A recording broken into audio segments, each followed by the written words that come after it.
सुबह मतलब बेगम साहिबा से मिलते हैं, उन्हें ईद देते हैं आप या? ईद ऑब्वियसली देता हूँ। अब मैं बड़ा हूँ तो फिर वो सबको ईद देनी पड़ती है, लेकिन ऑब्वियसली जब आप सुबह आपके पैसे आपके पास है कि उनके पास नहीं है? नहीं, वो मैंने नहीं रखे हुए उसके पास। अच्छा, वेरी गुड। उसके पास सिर्फ कार्ड है, मुझे बिल आता है। वैसे तो देखे अच्छा वो आपने कहा जबरदस्त, ठीक। वैसे वो भी ठीक है, मतलब ठीक, इंडिपेंडेंस है ना जी। इंडिपेंडेंस बिल्कुल जी, वो मुझे तंग ही नहीं करे, उसके पास कार्ड है बस। मुझे जब मुझे कोई झटका लगता है तो मुझे समझ आ जाती है कि झटका लग गया। तो झटके के बाद आपके एहसास क्या होते हैं? मतलब आप थोड़ी देर उस बिल को देखते रहते हैं या उस मैसेज को देखते रहते हैं जो आता है? ये बात शो में करनी तो नहीं चाहिए, लेकिन कर देते हैं ईद के हवाले से। तो मैं ना अपनी वाइफ को जब भी किसी भी टूर्स पे जाना है ये वो, तो मैंने उसको पैसे वगैरह दे देना बाहर के, ये रखो ना। तो जब उसने आना ना, उससे मुझे आके 2 दिन बाद कहना कि मैंने आपको पैसे और चाहिए ना, तो मैंने उसकी तरफ एक दफ़ा देखना। फिर मैंने कहा यार मैंने तो तुम्हें इतनी अमाउंट के पैसे दिए थे, वो लगे कहाँ हैं? कहती है वो लग गए कभी बच्चों के कपड़ों में, कभी खाना खाया, ये वो ऐसे वैसे।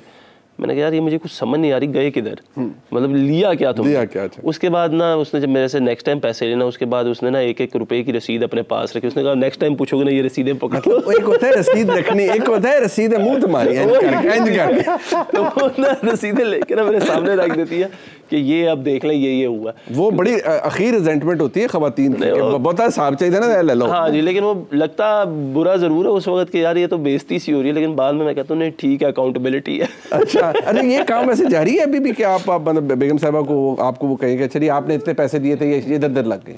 नहीं, मतलब उसके पास एक कार्ड है, वो कहती है कि मुझे आपसे पैसे मांगना पसंद नहीं है, तो उसने मेरे बैंक अकाउंट का एक कार्ड जो वो क्रिएट किया हुआ है। वो मैंने कहा कि जब भी वो कहीं पे जाती है मैंने आज ये कर दिया वो कर दिया, मैं कहता हूँ जी हाँ ठीक है, और उसको क्या कह सकते हैं? नहीं, आप कुछ नहीं कह सकते। मतलब आप खुद शादीशुदा, आपने अभी वाकया सुनाया था कि आपसे पूछ लिया था।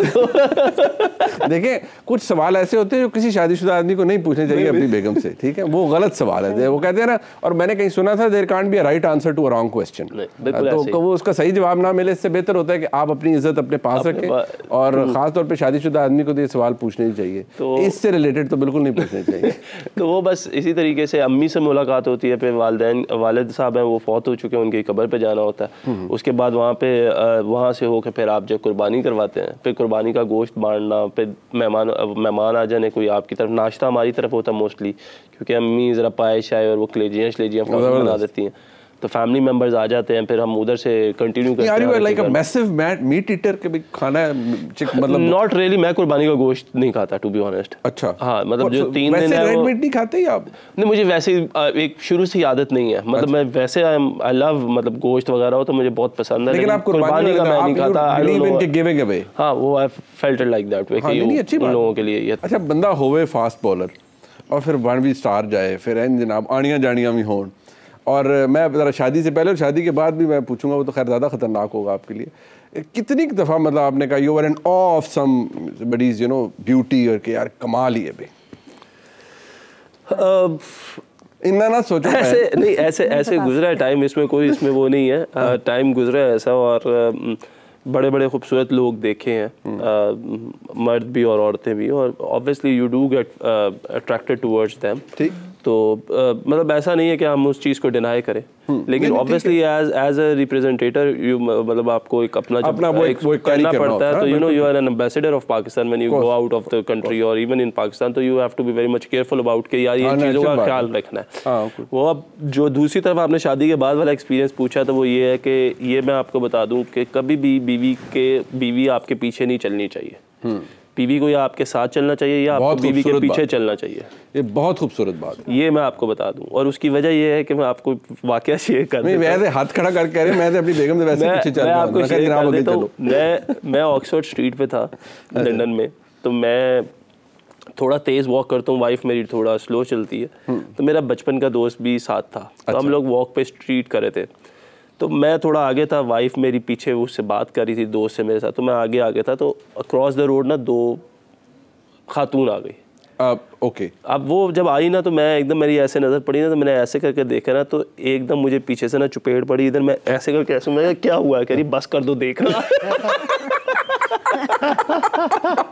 ओए होए होए होए, नहीं कहते और काबी निगाहें आपके पीछे थी। मतलब मैंने इसलिए कहा कि कभी भी वाइफ आपके पीछे नहीं चलनी चाहिए, आपको पीछे हो। अच्छा, मैं मुझे पीछे हो रही लॉजिक समझ रहा। अच्छा, मैंने तो कहा इसके आप उसकी अजमत में चले, मैं वो अजमत में चले गए। अरे अजमत नहीं है, इसमें होशियारी ज्यादा है, चौकीदारी ज्यादा है कि आप इसमें दुनियादारी भी ज्यादा है, चौकीदारी भी है कि आप सर्वेलेंस में रहने से बेहतर है कि आप खातून खाना आगे रहो और बाबर आज़म साहब पीछे आंखें ठंडी कर रहे हो। और नहीं, और मजेदार बात है जब उन्होंने देखा वो भी हंस रही थी। मैं यार ये तो बड़ा शेमफुल मोमेंट हो गया।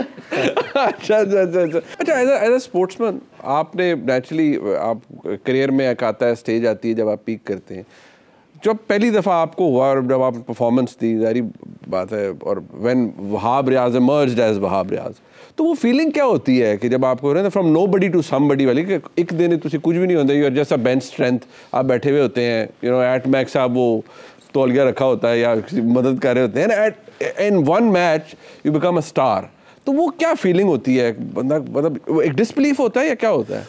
डिसबिलीव नहीं होता। अच्छा, बेसिकली ये आई बिलीव के ये कहीं ना कहीं अल्लाह ताला ने ऐसा आपके लिए लिखा होता है कि टू बी अ स्टार, क्योंकि खेलने वाले बड़े होते हैं और उनमें से जो स्टार्स हैं जिनको आप काउंट करते हैं वो बहुत कम होते हैं। अब जब भी आप देखते हैं, जब हम क्रिकेट देखते थे, मैं खुद उन लोगों में से हूँ जो कज़ाफ़ी स्टेडियम में बाहर अपने वसीम अकरम, वकार यूनस, शाहिद आफरीदी वगैरह इनके ऑटोग्राफ्स लेने के लिए लाइन में लगते थे, खड़े होते। और उसके बाद फिर देखना, उसके बाद जब मैं क्रिकेट खेलना शुरू की और जब मैं पहली दफ़ा पाकिस्तान टीम में आया तो आई फेल्ट लाइक कि यार मैं तो कुछ हूँ ही नहीं, मतलब लोग मुझे पूछ ही नहीं रहे मैं पाकिस्तान टीम में आया हूँ, और कोई जाता है शुएब अख्तर के पास, कोई जाता है शाहिद आफरीदी के पास, कोई जाता है शुएब मलिक के पास, आई एम नो बडी। और वो मुझे फील होती है यार कि कोई अल्लाह ताला कोई एक ऐसी परफॉर्मेंस करवाए जिससे you suddenly you become a star और पीपल की एक्सपेक्टेशंस आपसे ज़्यादा हो जाए। सो वो मौका मिलने की बात होती है और फिर वो मौके पे डिलीवर करने की बात होती है। So once you deliver then you get that stardom कि यार ये तो ही somebody, people start to notify you कि यार ये नोटिस करते हैं। आपके अंदर मौका कौन सा था, लाइक जब आपको लगा कि यार आई थिंक लाइफ चेंजिंग था कि 2011 वर्ल्ड कप सेमीफाइनल, जब शुएब भाई जो थे वो ऑलमोस्ट अपने करियर के एंड पे थे, उन्होंने रिटायरमेंट ले ली थी और इंडिया से हमारा मोहाली में सेमीफाइनल था 2011 के वर्ल्ड कप का। उधर I think life changing spell था वो मेरा, क्योंकि एक तो काफ़ी ज़्यादा मीडिया में शोर था, I was new to the team, और अभी मतलब वो क्या कहते हैं कि आप अपने पाँव जमा रहे होते हैं। हाँ।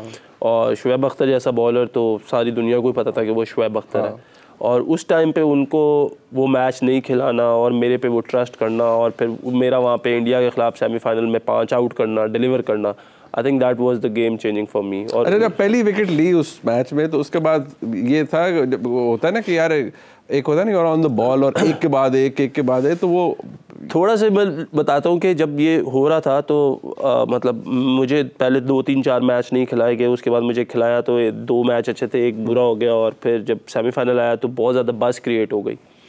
तो उन्होंने, जब मैं गया ग्राउंड में खेलने तो शुएब भाई नहीं खेले, तो उन्होंने आके एक तो मुझे बड़ा उन्होंने किया कि यार कोई बात नहीं, तुम खेलो या मैं खेलूँ, पाकिस्तान को जीतना चाहिए।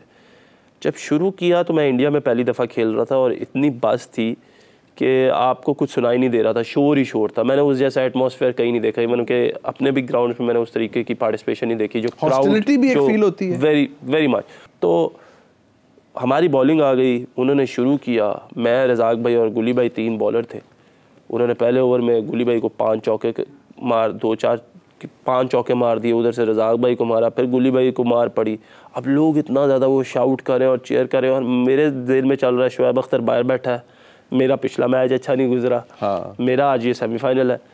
वो इवेंचुअली जब आया ना तो लोगों ने जब शोर मचाया, मुझे भी लोगों ने थोड़ा सा वो स्लेजिंग नहीं की, लेकिन उन्होंने छेड़ना शुरू कर दिया, हाँ जी ऐसे करके।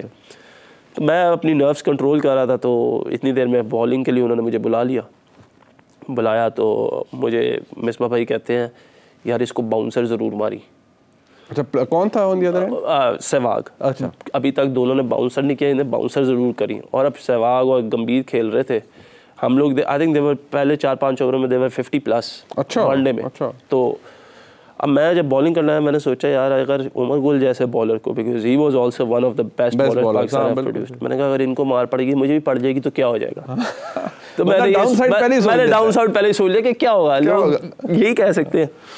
खैर वो मैंने शुरू किया तो इवेंचुअली ऐसा हुआ कि एवरीथिंग वाज अकॉर्डिंग टू कि ये स्क्रिप्ट लिखा हुआ है अच्छा कि मैं आया, मैंने 2 बॉल किए, वो हाँ वो आया एकदम बॉल पड़ा, वो अंदर आया, सहवाग आउट हो गया, कोहली आया वो आउट हो गया। युवराज के लिए मैं पहले से कह रहा था, लेफ्ट हैंडर है, यॉर्कर अच्छा लगता है मेरा उसको, कि अगर इसने मेरा पहला बॉल खेला तो मैं यॉर्कर मारूंगा तो मैं उसको आउट कर लूँगा। तो ऐसे लगा था कि अल्लाह ताला ने ना हर एक चीज़ को बड़ा स्क्रिप्टेड रखा हुआ था। अब टू बी वेरी ऑनेस्ट, अगर आप मेरे से पूछे, मुझे नहीं पता था कि मैं उस दिन क्या करूँ, but it was so much scripted कि वो इवेंचुअली जो है ना एकदम परफॉर्म करना शुरू किया, और फिर एकदम वो जो थी ना वो बज़ क्रिएट हो गई कि यार ये जो है